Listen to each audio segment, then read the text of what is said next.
Okay, so team challenge number 15 is about how to do a standard curve to determine the sizes of products on a agarose gel electrophoresis, like you did in the lab this week, or are going to do in the lab this week. So, on the gel that was part of the team challenge, you must measure from the bottom of the well to each of the bands in the molecular weight ladder. I disregard the 1500 because it's so much bigger than the other bands in the experimental sample. So what I've put here on the board is the size in base pairs of all those fragments in that lane, from smallest to largest. Now, the smallest fragment moves the farthest in the gel, so that's the one that's at the bottom of the gel, and the 1500's up here and the 1000's here.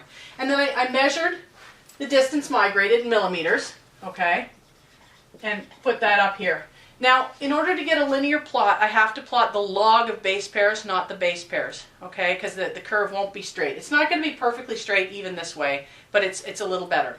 Okay, so I've taken the log of each of these values of base pairs and put it in this table. Then I have to make a graph which plots log base pairs on the y-axis and distance migrated in some unit. Now, I measured this with a ruler, so it's actually in centimeters. Okay, so I've got as far as 6.5 centimeters, so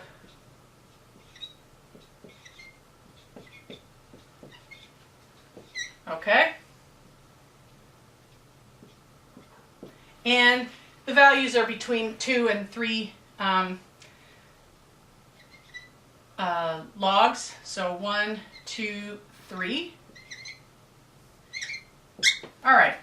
So I can plot the log of base pairs versus distance migrated. So 6.6 is, this is not going to be a very good plot, I'm afraid, because I'm doing it on the board. Put that down. Go over here, plot that. I'm just going to plot a few of the points because it's going to drive me bananas to try and do this. 3.55 is my 3. And then we'll put a couple points in the middle. At 4.15 I have 2.85 somewhere in here. And at 5 I was at 2.6. So 5, 2.6, somewhere about like that. Okay, I've got a series of points. They probably aren't going to be this good when you do it on a graph, but then I draw a line of best fit through the data.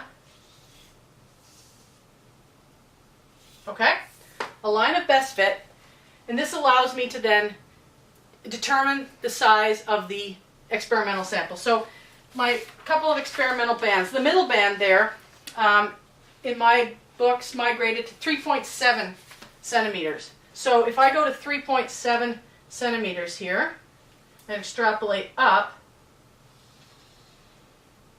then I go over to the y-axis and I can come up with a value that looks to be about 2.8, say 2.8 is my log equals log base pairs. All right, which I can then find the anti-log of. It looks like it's 600. 10 raised to the 2.8, approximately 600. Just reading it off of this. That is the graphing way of doing this by hand. You can also do it much more efficiently in Excel by putting your base pair fragment sizes in one column and distance migrated in another column.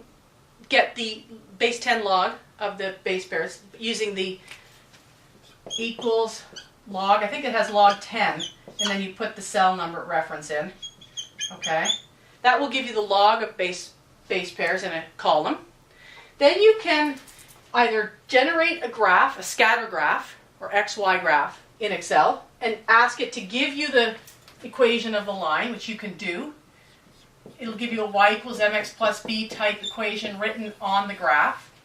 Or, if you're particularly clever, what you do is ask Excel to give you the slope and the intercept of this line. And you use the functions equals slope, and then you give it the y values. In this case, we'd be talking about log base pair. And then the x values, in which case we'd be talking about distance. And you do the same thing for the y-intercept. You use the equals intercept function. And again, put in your y's and your x's. And it will give you in a cell the slope and the intercept.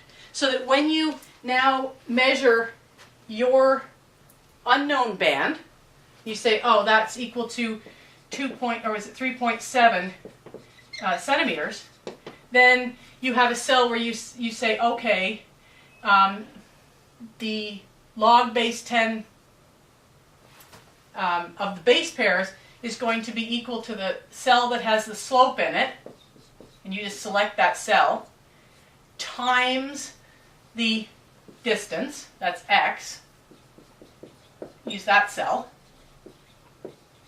plus the intercept. Use that cell where you put the intercept in. And then you can simply copy down the formula to all of your different unknowns. Just a little note about using Excel, that if you want to copy a formula down, it will copy down the references to things like the slope and intercept. And if you don't want it to move, you want to keep those references absolute because you only have the slope and the intercept in one place, you put a $sign in front of and after the letter. So imagine that we had our slope in cell J10, okay? In order to keep that fixed reference in my function, I would put $signs on either side of the letter, and that keeps it from moving around. So this way, if you have a larger set of data, you could apply this function to a whole series of unknowns. So when you do your PCR lab, you could go in there and measure all of your unknowns, and once you had your standard curve generated in Excel, it would calculate the sizes very accurately for all of your unknowns. So that's a great way to use Excel to do your work for you.